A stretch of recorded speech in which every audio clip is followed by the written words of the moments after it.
Okay, hello everyone and welcome. I'm so excited today because we have Christina and Ryleigh here. They're instructors in the Autism Assistance Program with the Lions Foundation of Canada Dog Guides. And they're here because our theme for April is accessibility, and dog guides can help make things more accessible for the people they're trained to assist. So we're going to find out how they make things more accessible with help from Christina and Ryleigh. So take it away. All right. Hello, everybody. So I'm Christina, and Riley's here with me as well. And Hello, then everyone. we are just going to share my screen quickly here. Like we mentioned, we're from the Lions Foundation of Canada Dog Guides, and what we are we're an organization that trains service dogs for people with disabilities all throughout Canada. So our mission is to empower Canadians who have disabilities to navigate their world with confidence and independence by providing these dog guides at no cost, and then also supporting these dogs once they're out with their clients for the whole journey of the dog's life. So the dogs cost, it's a kind of a crazy number. So $35,000 per dog is what we kind of estimate that these dogs cost.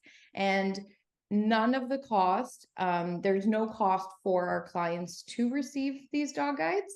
The only thing that they would be responsible for is once that dog comes home, they are then responsible for the upkeep and care of their dog. So food, vet bills, toys, dog beds, once that dog is home. But to actually receive the dog guide, there is no cost to that. As well as no cost to coming to our foundation and staying there. So each program has a different length of time that the person comes to our facility, which is in Oakville, Ontario, and stays there. And there's no cost to the person for that. So, their room, food, accommodations is all paid for by our organization. We do have 7 different programs. So we are the largest school in Canada, training service dogs to help people in 7 different areas. So I'm going to briefly touch on these 7, but we could talk for hours about each program, but I'll briefly talk about them and just let you kind of know what they do. So our most known program, and it's been around the longest, is our Canine Vision program. So what these dogs do is they help somebody who's blind or visually impaired, and they actually help them get from point A to point B safely. So sometimes people think that the person doesn't actually kind of know how to get where they're going, but the person has to know, where their destination is and how to get there. The dog is just there to help if any sort of obstacles come up. So for example, it's garbage day and there's a garbage in the middle of the sidewalk. The dog is there to guide that person around. And then the dog learns these routes and then can really help the person as they get more bonded and kind of progress throughout their relationship. So that's the Canine Vision program. We have our hearing program. So if somebody is deaf or hard of hearing, the dogs are able to alert to about 7 different sounds. So the dogs mainly work within the home, but they can work out in public as well. But they will alert to, maybe your kitchen timer going off, somebody knocking at your door, and they might alert to your alarm clock. So oftentimes people have a hard time, they can't hear their alarm clock. So waking up in the morning, they have lots of anxiety about going to bed, worried that they're not going to wake up. So the dogs will alert them to their alarm clock. It could be, somebody calling your name over and over, trying to get your attention. The dogs will alert. And so what they do is they actually make physical contact with you. So they'll either come over to you, give you a paw, or nudge you with their nose, and then bring you to the sound. And that's kind of their way of saying, hey, this is going off. There's sound here, to let the person know. The only one where they won't do that would be the fire alarm. So it's pretty interesting, but if the fire alarm goes off, the dog will actually spin in circles and keep spinning in circles until you notice, and then you then will leave and will not go towards the sound. And I know a lot of our clients are worried that they're not going to hear, a fire alarm go off, and have a lot of anxiety around that. And so having their hearing dog guide gives them a lot more comfort, so that they're knowing that their dog is going to pick up on that sound. We also have our service dog program. So if somebody has a medical or physical disability, oftentimes our clients in this program will be in a wheelchair or a walker. And as you can imagine, it could be quite hard if you're out in a wheelchair, out and about, and you drop something. You might have to wait until somebody walks by, wait until there's some help to pick up that item. These dogs are able to actually fetch the items for you. So they'll fetch the item on the ground and bring it up onto your lap. They'll also, push door buttons, the door buttons on the side of the doors to make the doors automatically open. The dogs are able to push that.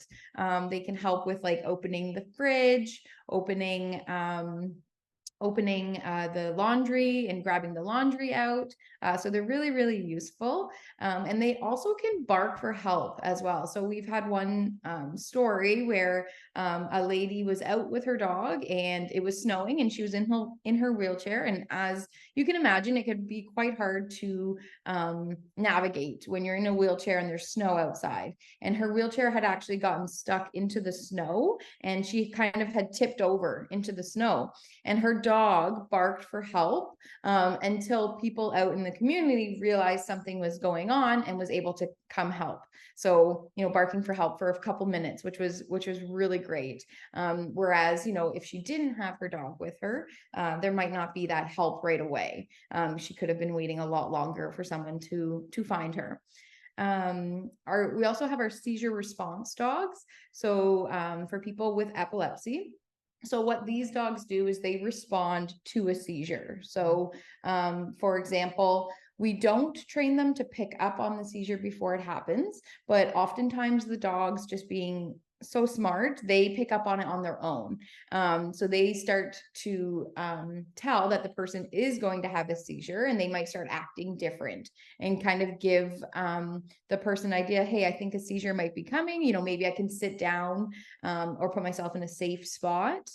But what these dogs do is when somebody has a seizure, they are able to respond to it by barking for help. So some of our clients who live with other people, they might be in a different room, a different area of the house. They'll bark for help until somebody comes and is able to help them.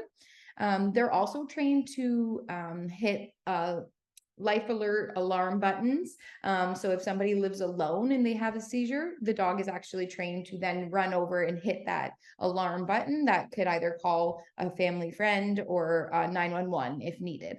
So that's pretty awesome. Our autism assistance dogs, which is a bigger program that we're going to talk more about today, but I'll talk a little bit about it right now, is that they help children with autism. So we do age 3 to 12 on the autism spectrum, and these dogs are able to help a lot with safety. So keeping their child nice and safe when going out in public. They help with deep pressure, and I won't get too much into it because I will talk more about it later. But our autism assistance dogs are pretty awesome. Both Ryleigh and I both work in that kind of department, so kind of we're it's a special place for us. We have our diabetes alert dogs. So what these dogs do is they actually pick up when somebody's blood sugar is dropping low, and they are able to let their person know, hey, your blood sugar is dropping low, and you need to check it. So what they'll do is they can then go fetch the kit for the person and and bring it back to them. The person can check their blood sugar, and if it's going low, it's a big reward for the dog, big kind of party. But then the dog's also able to help them. They can run and grab a juice box or something to bring their sugars back up. We've been finding a lot of the dogs are actually picking up on it before their machines that people have who are diabetic and their sugars are dropping low, the dogs are actually picking up on the before the machines, which is amazing. And how we train them for that is that people will donate saliva. So if they are diabetic and their blood sugar is dropping low, they will put little cotton swabs into their mouth and collect that saliva when their sugar is low. And then they donate those little pods to us. And what we do is we train the dogs when they smell that scent, that they either give us a paw or nudge us, and then it's a big reward. So that's kind of how we're training them to do that. Sorry, Christina, I just want to jump in here. With also Yeah. the diabetic alert dogs, we train them using blank scents as well. So sometimes I'll give my saliva as a non-diabetic, and that will be a blank scent. So that's how they also put that on the wheel to train the dogs. If they'll go past the blank scent until they get to the actual scent of a diabetic low. Yeah, that's perfect. So we'll as they progress in their training, we'll start to add different saliva samples to see, if the dog is picking up on that low, which is pretty awesome. And it's a big game for them. The dogs love it. They think, they I don't think they really realize what they're doing, but they know that they get a lot of reward and praise when they do smell that. So it's a big game.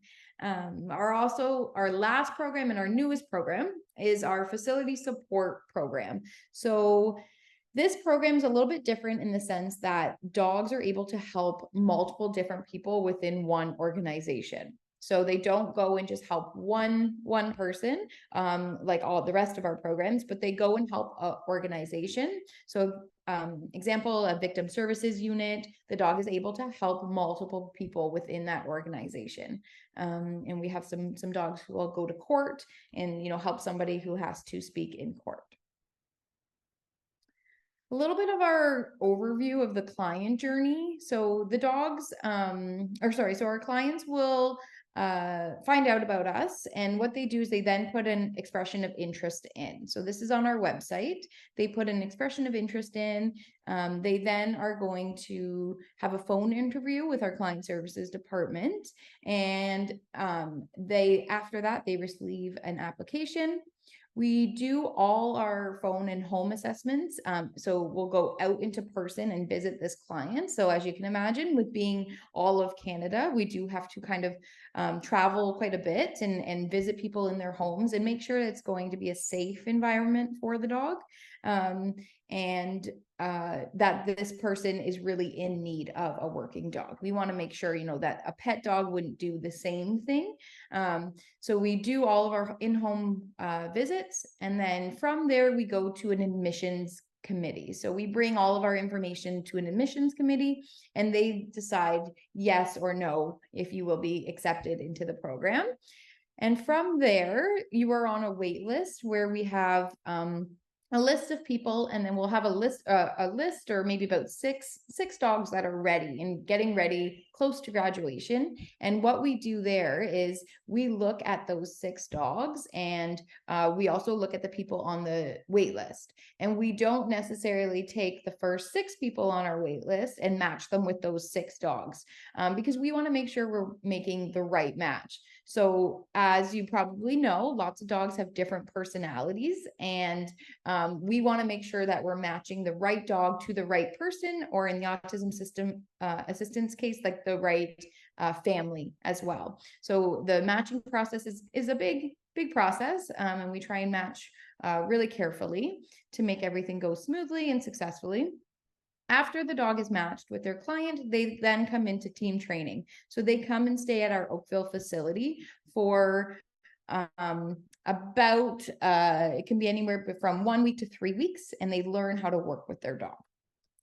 And then it is the Life with a Dog guide. So we are with them to help with anything that comes up. We do follow-ups, we visit, and we help the team together. You might be wondering where we get all of our dogs. So we do have our own breeding program. So we breed all of our dogs at Dog Guides, and our dogs are then go out with foster families who raise these puppies for the first year of their life. So foster families are responsible for, taking them out everywhere with them, doctor's appointments, grocery stores. So from about 7 weeks old, these puppies kind of are out and about into the world and into the community, so that when they come in for training, so at about 12 to 14 months old, they can come into training to either an instructor and in any of the programs. So in any 7 of our programs, the dogs will come into training, and they spend about 6 to 8 months with us in formal training before they're ready to graduate. So there's lots of different things that we do with the dogs, go to different events, but because the dogs have been so socialized throughout their puppyhood, when they come to us, they're used to going to the grocery store. So all we have to do now is start to teach them their skills in those environments, which is great. So it's really, really great that we have our foster families that are able to raise these dogs for us, because unfortunately not all of I think we have over 200 foster puppies out there. So instructors can't raise them all, right? So once they're getting close to graduation, we then match them with their client, and they come in for training. There's some graduation pictures of the dogs. Then they work with their client, and we often have our dogs retire around 10 years of age, and then they have to retire by 11. So we always want the dogs to have a nice little retirement where they can just be a kind of a normal pet dog and relax for a few years. And so retirement is really special. Oftentimes our dogs will retire with their client. And sometimes a client's family member or friend will adopt the dog if it's not possible for the client to adopt. Sorry, I'm going to jump in again, Christina. Yeah. In some programs, to reapply for another dog, you are not allowed to have a second dog in the home. So in say in the hearing program, if they have one of our dogs and then they retire, they either have to rehome the dog or wait for the dog to pass before they're allowed to have another dog from us. But in the autism program, it's not like that. You can have as many dogs or pets in the house as you please. Yeah, so some of the other programs, the dog is working quite a bit within the home. So for example, like our diabetic program, hearing program. So if there's another pet dog in the home, it can be quite distracting to the working dog. So that's a really good point, is that, yeah, sometimes the dogs, our clients aren't able to adopt the dog if they need that other working dog kind of right away. I know oftentimes people think it's very sad, but there's really a good reason for it. And the dogs always go to a home that maybe they already know, or they come back to dog guides, which is nice as well. So I wanted to touch on how autism assistance dog guides provide accessibility and help with this accessibility. So safety is a huge one. So sometimes, with children with autism, going out into public can be really stressful and difficult. You might be worried that the child will bolt away, maybe get overstimulated or overwhelmed, and always having to hold on to your child. So whether it's I've heard some parents say, I always have to make them wear, a hoodie or a jacket or something that they can grab onto, in case their child wants to run away. But by having their autism assistance dog guide with them, they're able to provide safety by wearing a belt that attaches to the dog guide's harness. So on this picture here, the child's wearing a belt, and then is holding onto a handle onto the dog's harness, and parent would be then, or caregiver would be on the other side of the dog with the leash. And so if the child were to bolt away, what the dog does is the dog anchors. So the dog lies down and anchors and kind of holds on and gives the parent, a few seconds to grab onto the tether and encourage their child to come back and grab onto their dog. What we find is a lot of our children who are big bolters, before receiving the dog, once they have their dog with them and they're holding onto that handle, they don't want to leave their dog anymore. They're feeling really, responsible. They love having their dog with them. They it's giving them something to focus on as well. So holding on to that handle, we'll say, oh, take your dog with you. You got to take your dog, come back, grab onto your dog. So they come back, grab onto their dog, and then off they go. I would say a lot of our children who were big flight risks, once they receive their dog and are tethered to their dog, bolting doesn't really happen anymore, which is amazing, which is great. So safety is a huge one. So going out in public, walking, Ryleigh and I were just doing, a follow-up, and we decided to go to a grocery store, and parents were like, let's see, like we can try to walk there, or we can take the car. Let's see, let's see if he wants to walk past the car. And so sure enough, holding onto the dog, tethered to the dog, walking, and they just walked right past the car. And so, mom's like, okay, like we could do this. We'll walk to the grocery store. And we walked, all the way, maybe 10 minutes, to the grocery store on a road, with a sidewalk. And, Ryleigh had asked, how are you feeling?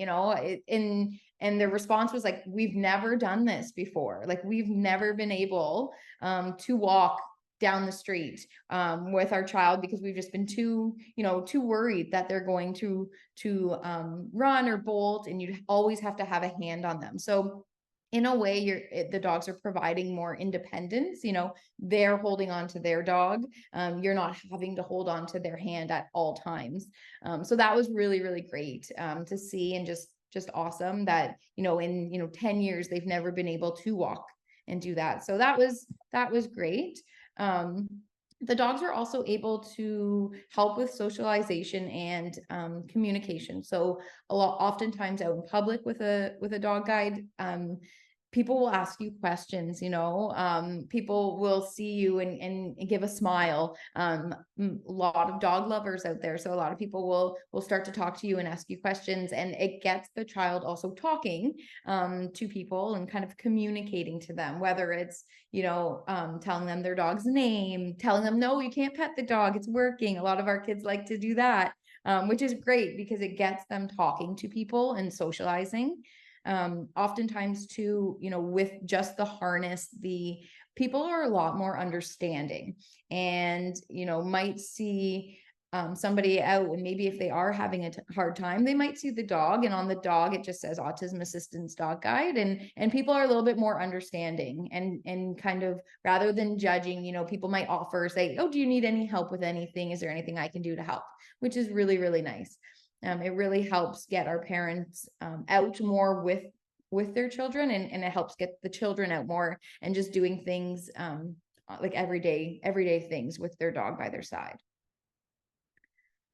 About 6 months to a year, or really once a bond is formed, we're able to help having the dogs go to school with their child. So if school is sometimes a challenge, the dog is able to help support the child by decreasing stress and helping them stay, at school longer, maybe staying in their seat longer.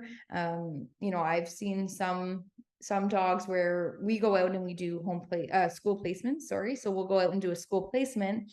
And then the next year I went back and I noticed like a huge difference in the child, how the child was now staying in his seat, much, like, I would say, like, a lot longer than the previous year. And that's just having their dog by them. The dogs are really able to provide with self-regulation and decreased stress and anxiety. So the dogs are trained to do 2 different types of pressure commands. So they do visit on the right there. So that's a visit command. The dog is just visiting the child's lap.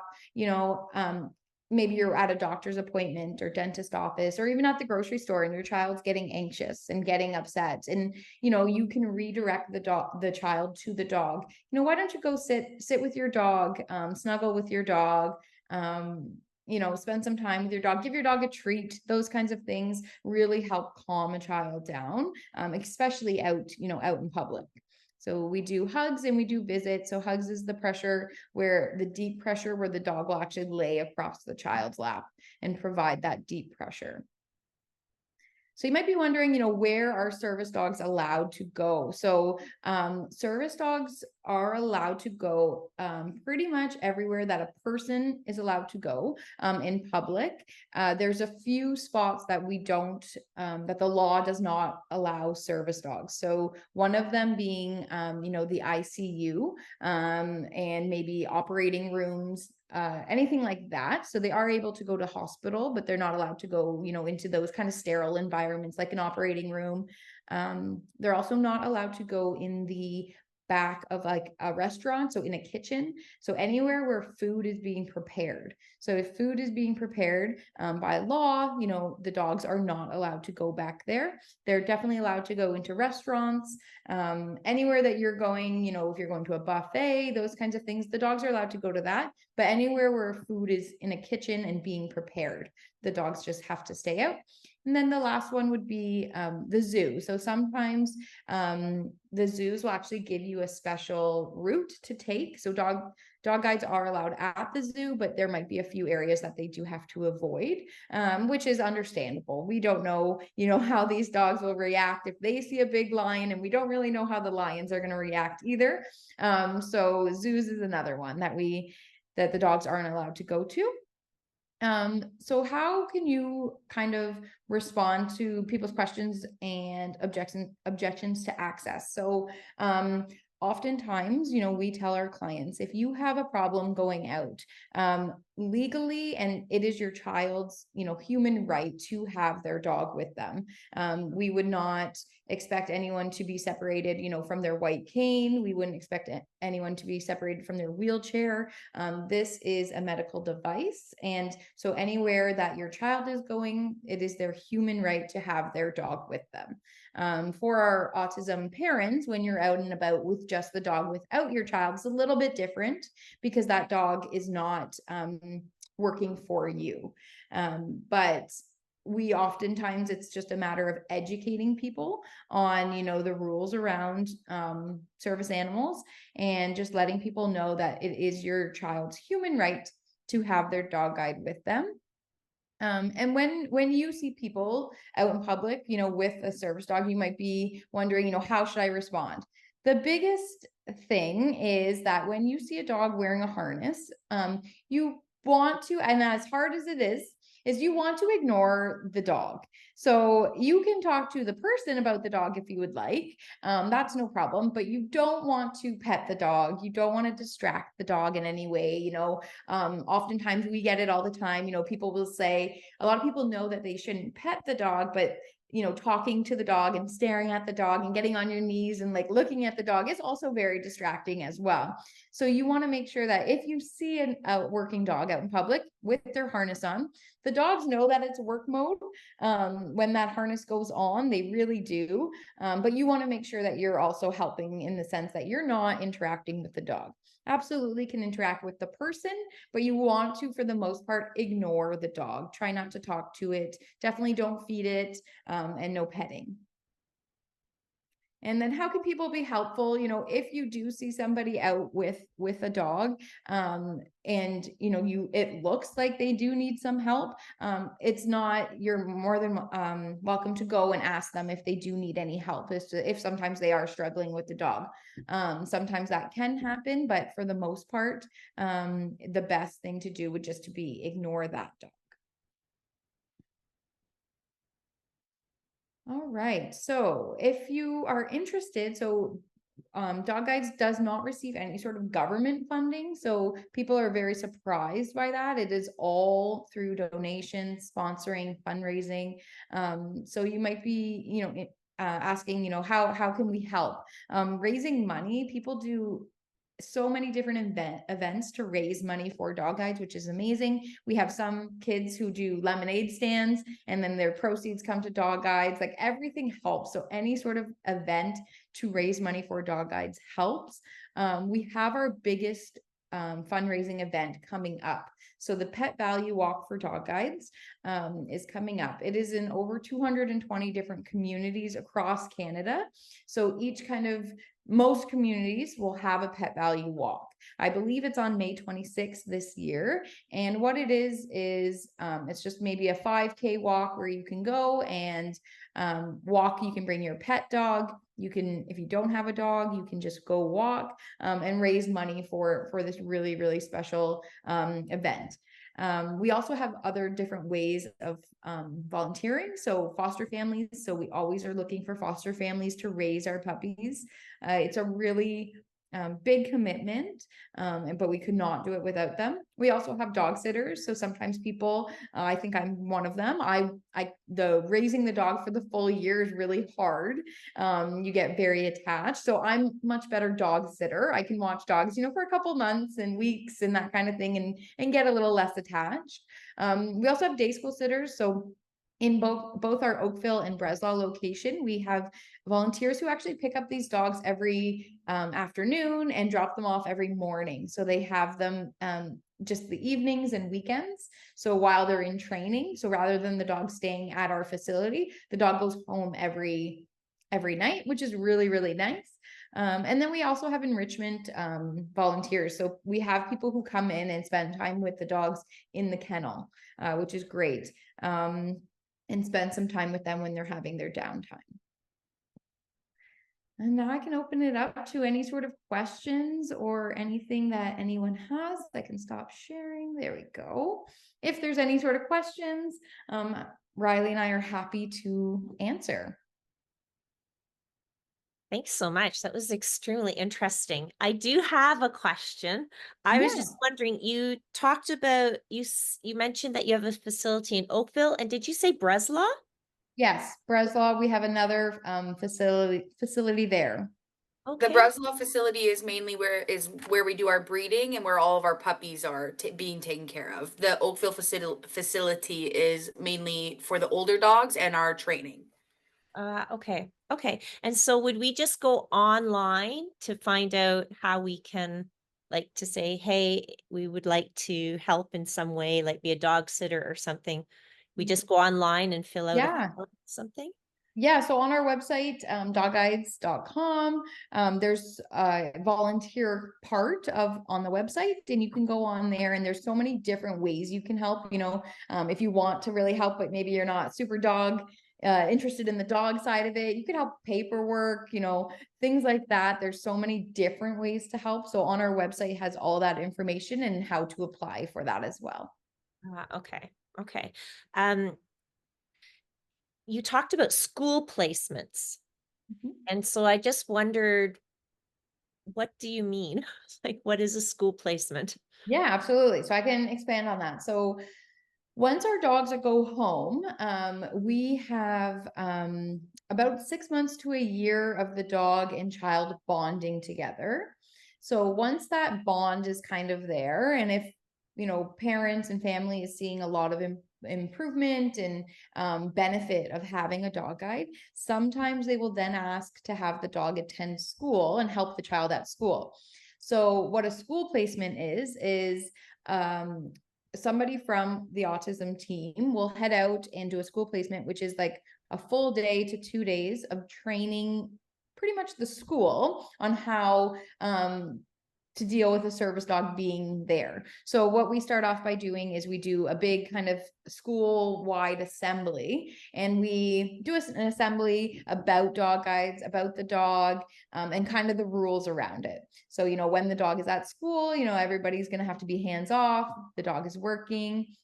But then mainly what we focus on is training the EAs, who are going to be the handler of the dog.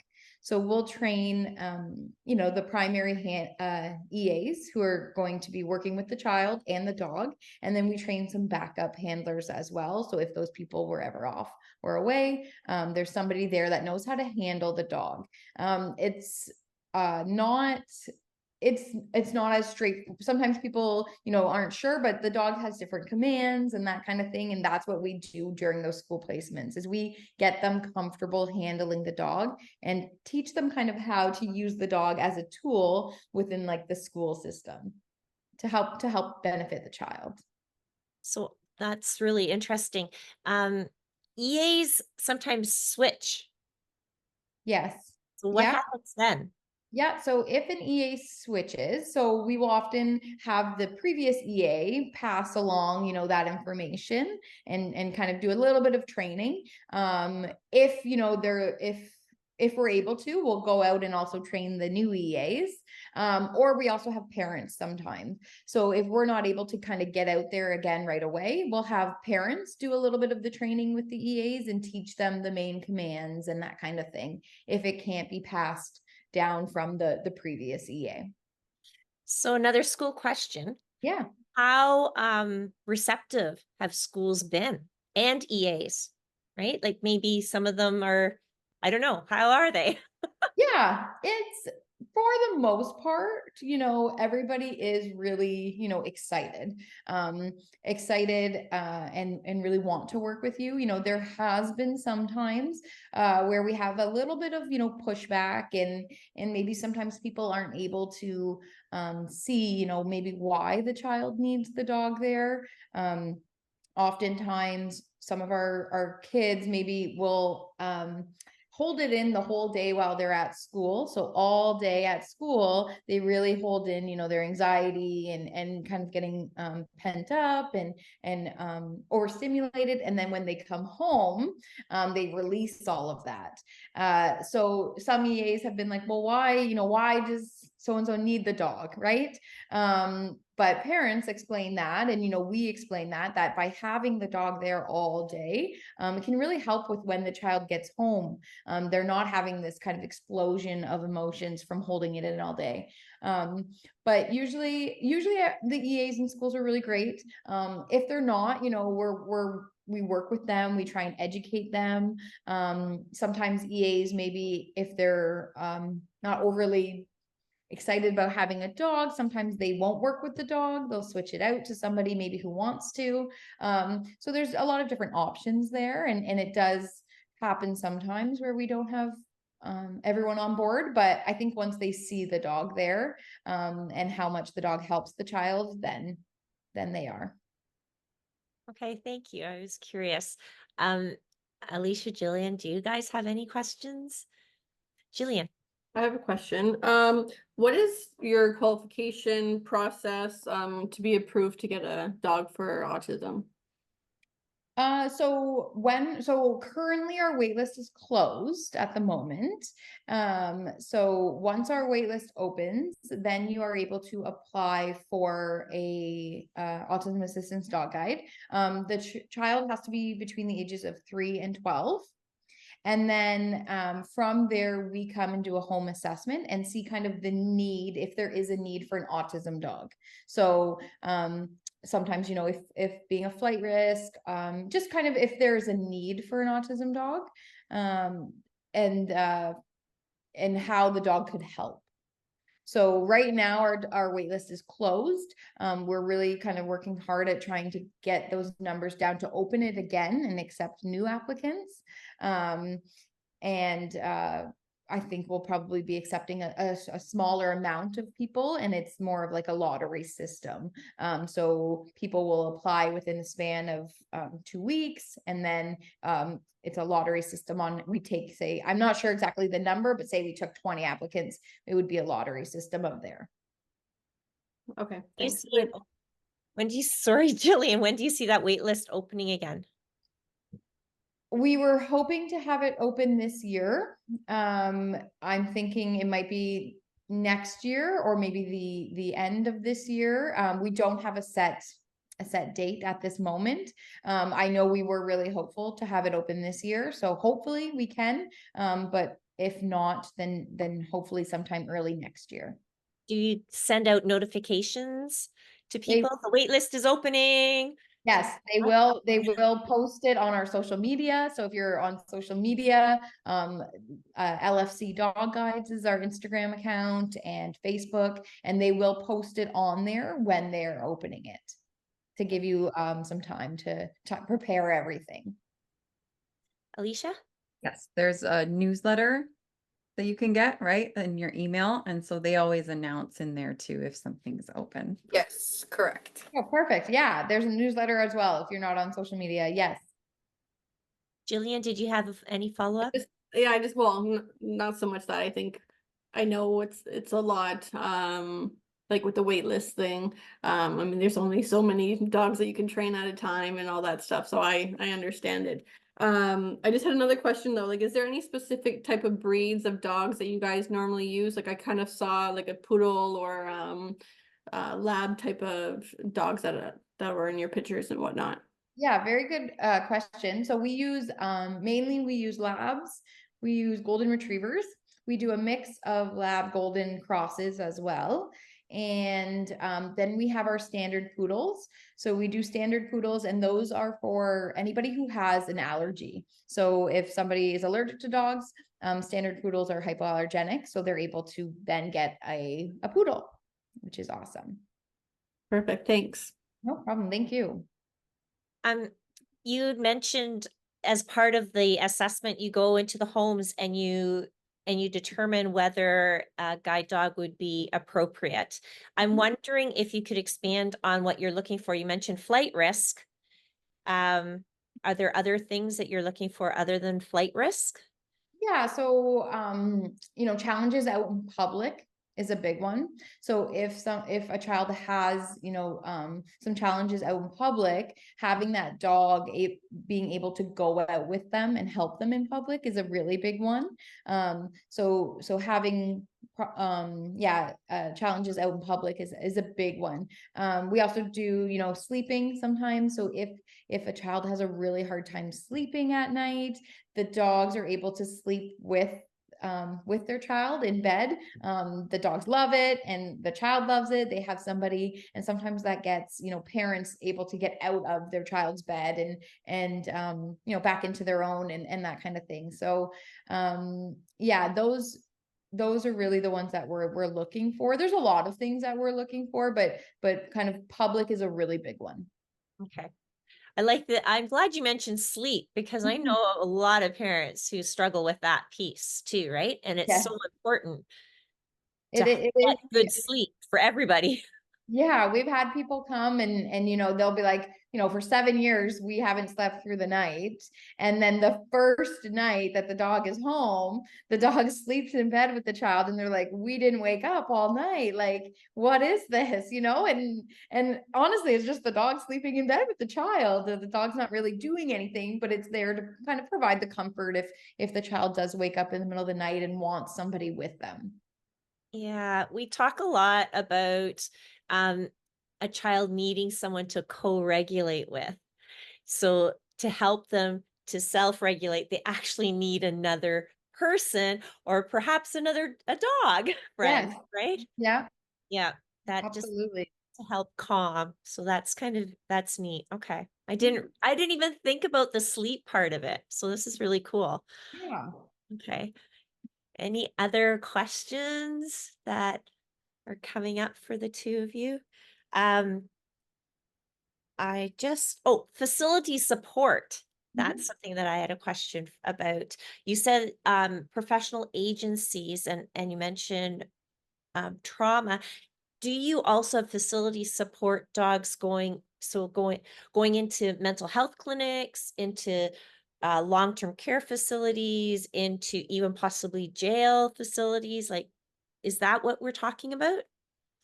Yeah, so we do have some for like mental health facilities. We haven't gotten into the jails yet. I think the facility support program is still so new for us that it could eventually, expand. Right now, we are just kind of doing organizations where there has been trauma and that the dog is able to help with that.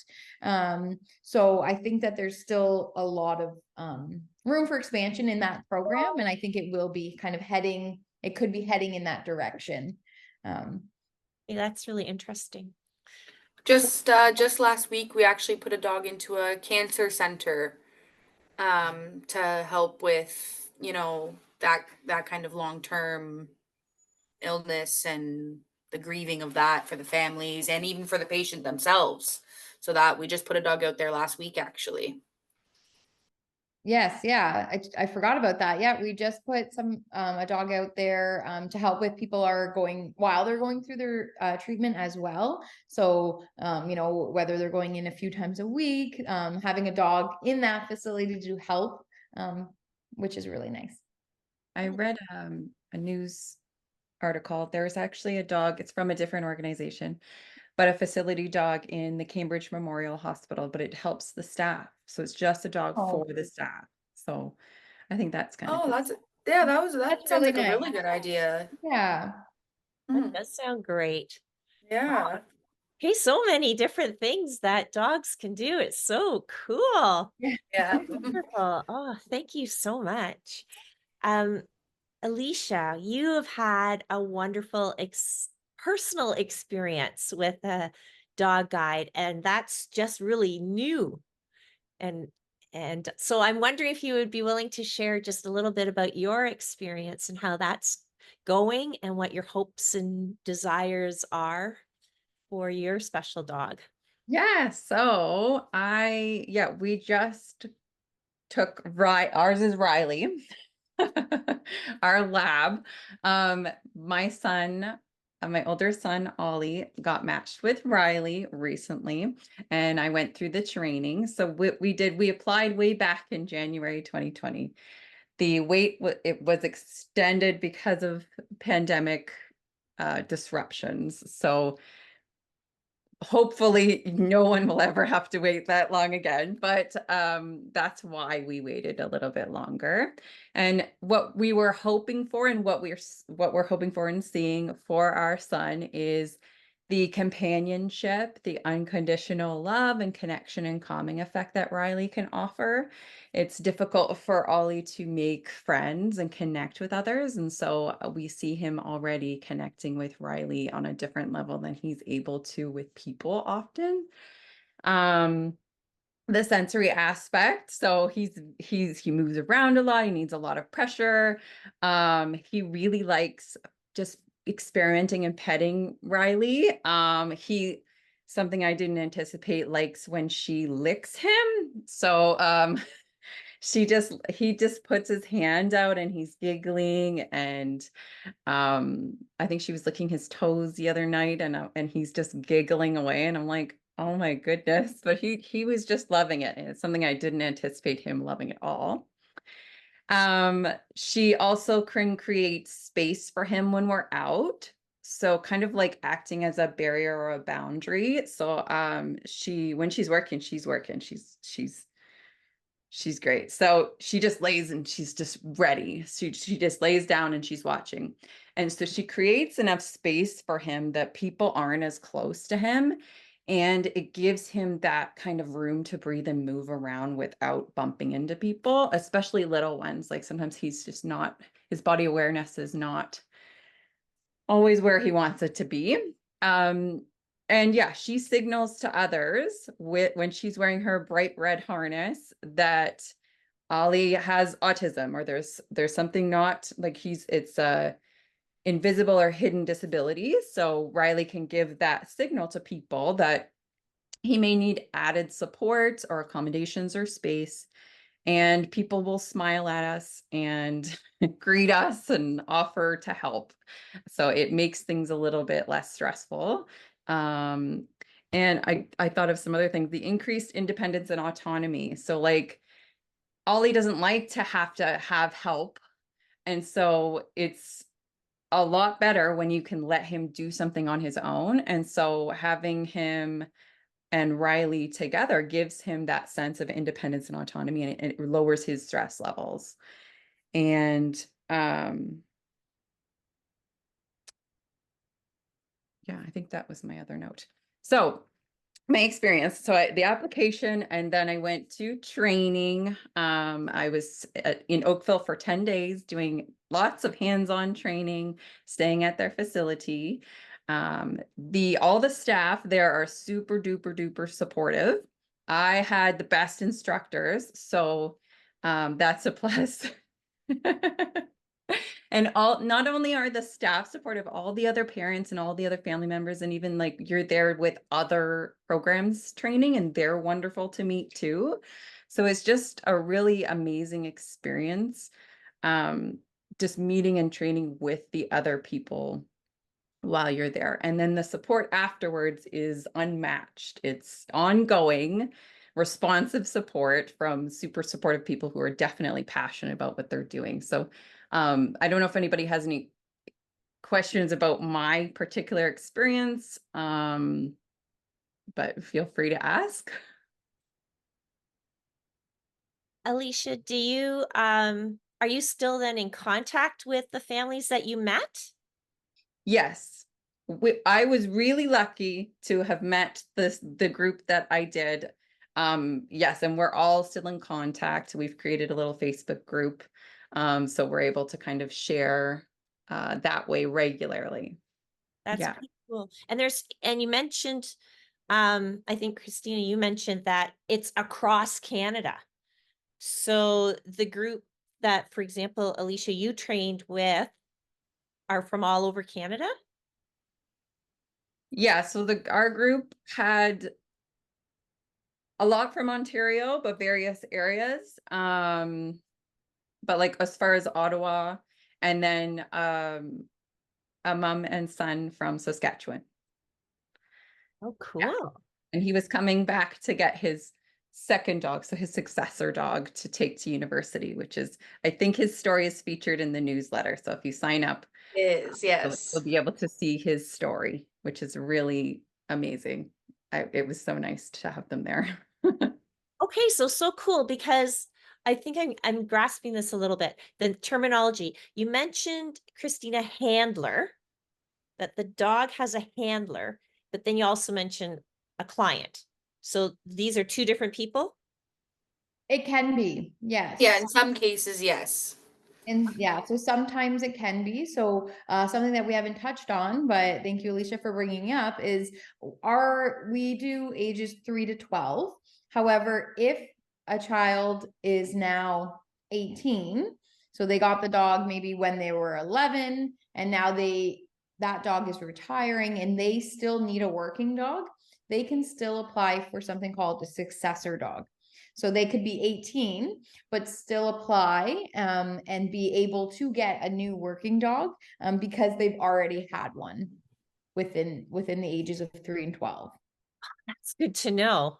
Yes, You and don't grow out of having autism, right? no, and So- right, and sometimes some people will have them as, you know, when between the ages of 3 and 12, maybe now they're 18 and they're like, you know what, I'm okay. I don't feel like I need that dog or a dog to come with me in public. But then there's some other people where they're like, we can't go, you know, without having a dog in public. So so that's pretty incredible. Like Alycia was mentioning, he's going off to university. He's bringing his dog with him, and it wouldn't be possible, you know, without having a dog.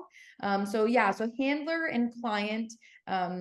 Sometimes the client isn't the handler of the dog, but then sometimes they are.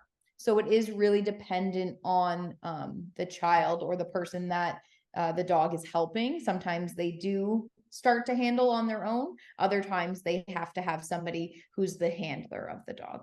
So what's the role of the handler? So the role of the handler would be the person that's giving the commands. Okay. So they would be holding on to the leash and giving the commands, whereas if the client isn't the handler, they're holding on to like a handle that's attached to the dog's harness, but they're not necessarily fully responsible for that dog. Okay. If that makes sense. Yeah. Yeah, and sometimes the client, like the child becomes the handler, like the parent Yep. transitions over to the child. Yes. Yes. Oh, okay. Yeah, and oftentimes that's like a main goal is to have, you know, the child become the handler of the dog. And we are there to like support it, you know, we're definitely able to support it. If it's something that the child's able to do, then we're all for it. Awesome. Alycia, you were going to mention something. Yes, so in school, so if they're old enough to become the handler, I think they can do that instead of having the EAs, right? Yes, if the child is comfortable and able to, then they can become the handler and have the dog go to school with them, whereas they're fully responsible for the dog and there's no really EA that's doing the handling. Okay. Wow. Okay. Any other questions? Any thoughts you want to highlight yet? No? Alycia, thank you for sharing your story too. And how cool that Ollie's really enjoying Ryleigh and that. So your hopes then for Ollie and Ryleigh. What? Yeah, my hope is that they continue to develop their bond and that yeah, they have this connection and that he can depend on having Ryleigh with him wherever he wants to go, and it'll just make him feel a lot calmer and safer and secure.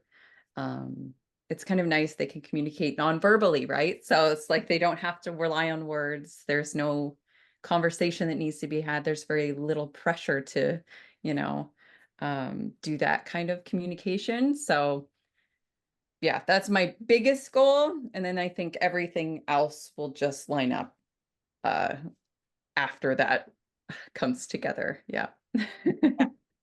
Well, how lovely that they have that connection and that you're already seeing uh the co-regulation happening. Yeah, awesome.